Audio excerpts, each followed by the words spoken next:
From Strike Zone at Sunset Station near Vegas, we got the title matches of the Touring Players Championship. We've already seen Kaylee Amcong win the girls scratch side event. This is the U17 subdivision, and a real good semifinal match has been followed up by a really good title match. Dawson Reese needs this hit in the 6th. Ew. Yeah, it almost leaves a disastrous split, but breaks it up and only leaves the 10. If he spares it up, though, he will trail by 23 to Andrew Gubo, who is the top seed in U17, having himself an outstanding summer. Would love to cash in the $400 first place prize for winning this match. He just earned $300 for finishing in 5th place in the main scratch division against bowlers a lot older than him.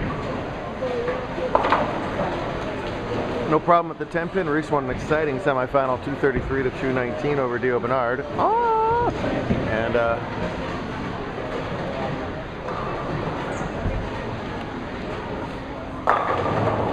thank you, Justin. Scores that are surprisingly high. It shows you how good these guys are. This is the turnpike lane pattern. It was brutal. It is warm in here, and earlier 170s and 180s were winning scratch division games. These guys have figured out the look. The remaining bowlers carved out a little bit of room, but not much, as you can see, as that ball checked early and right through the old schnoz, and now he is in big trouble.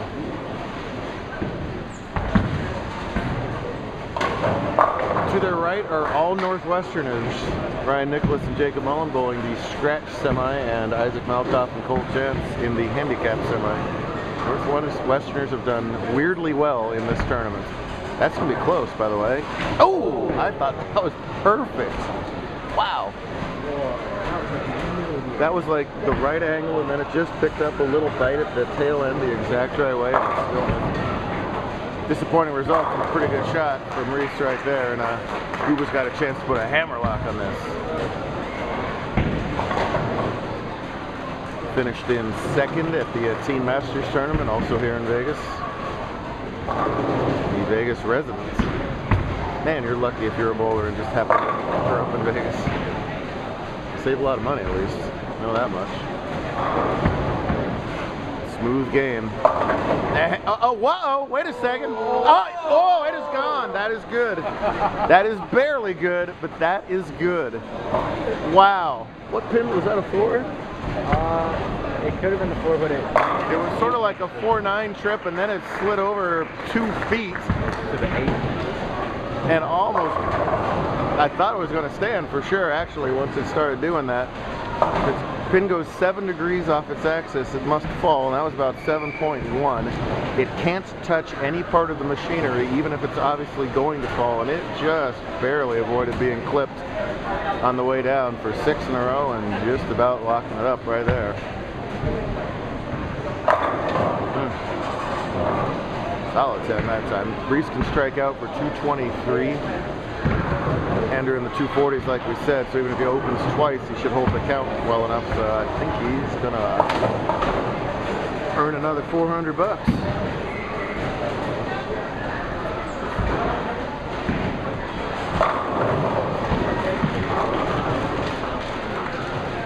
This better not be another Angel comeback highlight. By the way, excellent form, hard and straight at the spares. He's going to be a threat coming up here. He bowls about 2/3 of the tournaments, and has been quietly improving and improving. And every year, you know, a couple bowlers age out or head off to college, and new superstars take their place. And that's looking like Andrew could easily be one of those in the hobby. Nicholas with a lead on Mullen. Mullen's going to have a must-strike shot here in the 9th coming up. Also on camera, we'll get that. And Reese just started to lose the look later, just wasn't executing, but these balls just been checking early on him ever since we started recording, basically. Mullen's got the must-have, and a quiet Mullen reaction, because he knows he needs more, and he needs Ryan Nicholas to stop putting up X's. Ryan went back 7 the last match to come back against Solomon Salama to prevent this Solomon sweep, or the Salama sweep. I blew my line there. Shoot.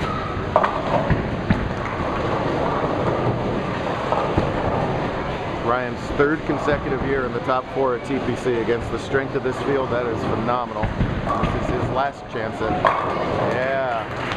This is his last chance at a TPC win. He finally ages out. That's like, you know, the hockey playoff beard? That's his TPC beard. He's been growing it since he was 18, I guess. One last crack at it. So's this guy. That's right. You were clean shaven last time I saw you. Yeah, there's the trip for. So many hair changes over the summer. Ryan lost his, Austin got a bunch more. Brother Jonah, the list goes on. To ice it. Yeah, you betcha.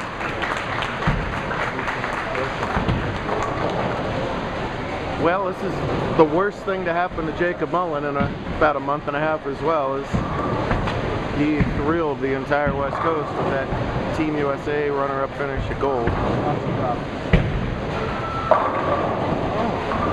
And again, Gooba rolling pins. He can't help it. He carries some things. He gratefully takes that 9 count. He'll win it all. Wow. Nicholas versus Duster coming up are two very opposite ways of bowling. Lefty traditional versus righty two-hand. That should be a powerhouse title match. Juderai, Colt Jansen, Isaac Malkoff. Not a lot going on over there right now. Malkoff's double puts him in good shape as Jansen appears to be struggling. We'll tell you more about that in the next part of this video.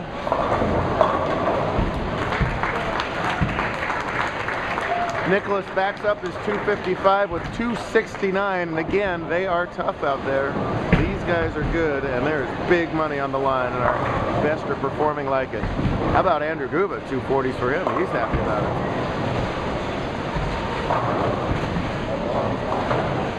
Proud dad behind me. He's not the clapping sort. He just sits there holding the subway. That's my kid one again. Yep, there he is.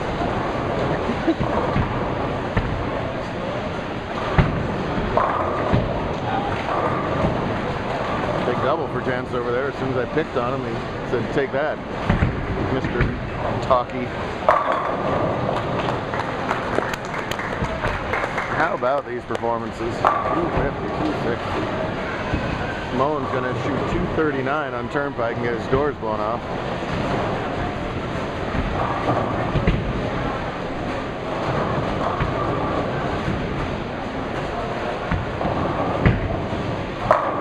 Trust me when you're watching at home, this ain't house. 258 for Andrew Guba. Well, if you're Jake and Dawson, you tip your cap. And you didn't wear the TB12. Thank you very much. Appreciate you not getting that on camera.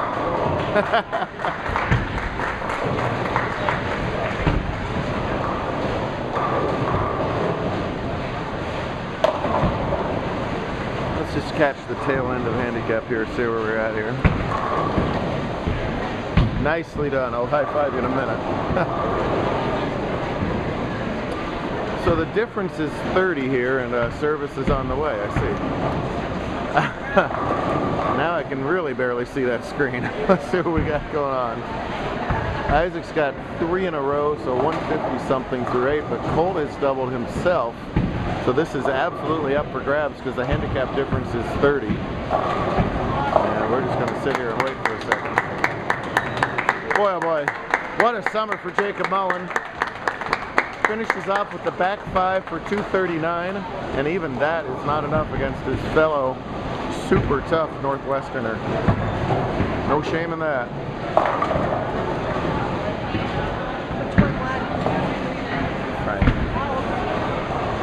Alright. So Malkoff's waiting on a ball return, I assume. The difference is 30, both bowlers on strikes, on doubles. So this match still anybody's game depending on what happens. And it's tough when you ice the kicker in the 10th swing. Meanwhile, Ryan's fan club shooting a 520 or whatever is building, as Jacob, who's still in the U17, has decided to hold up the, it's hard to see on camera, but the Ryan Nicholas U40 Junior Gold Champion sign. I know a bunch of people will appreciate that one. It's 21 or under, as long as you don't have a PBA card, we don't care what else you bowl. And obviously, once bowlers finally do age out, or even when they haven't aged out, they are so much tougher and more prepared bowling big tournaments like this against their own age range that they don't have that paying your dues section when they first go at all. But this is a long delay here. They do know you got their attention, right? You know, okay, I saw it. I just wanted to make sure that that was on the way.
Ball return, the lady just gave us sass on the speaker.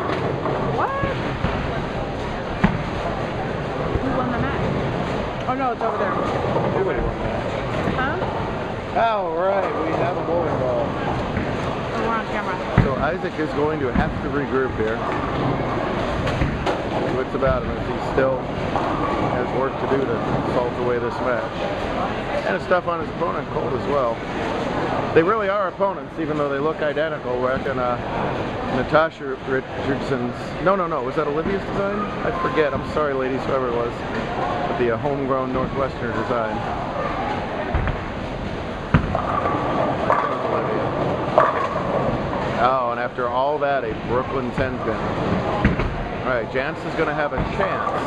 How much of a chance Jance will have depends on what happens right here.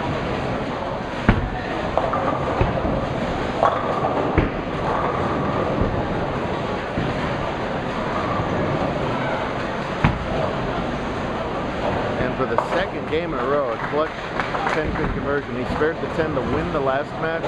He missed a 10 to be eliminated from the Northwest Invitational. So this is already redemption.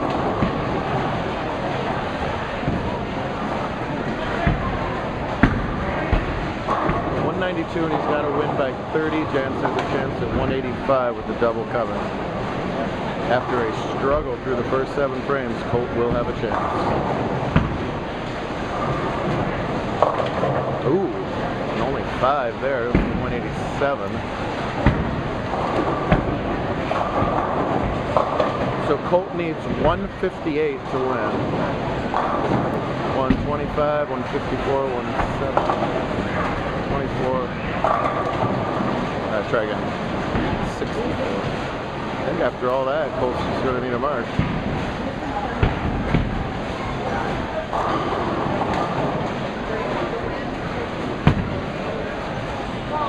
It's right there.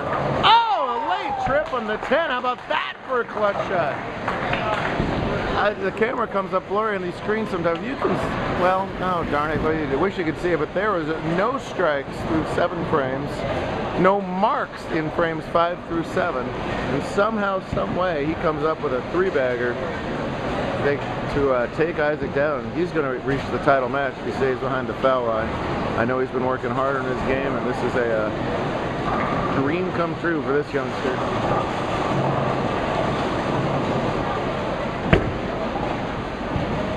You bet. You bet. How about that 4? He's only going to lose Scratch by 2 pins, so it'll be Jance and Salama in the handicap title match, not Solomon. It's Yael. Duster and Nicholas are getting started. We'll be back for the next part where we will give away the biggest bucks on our regular season tour.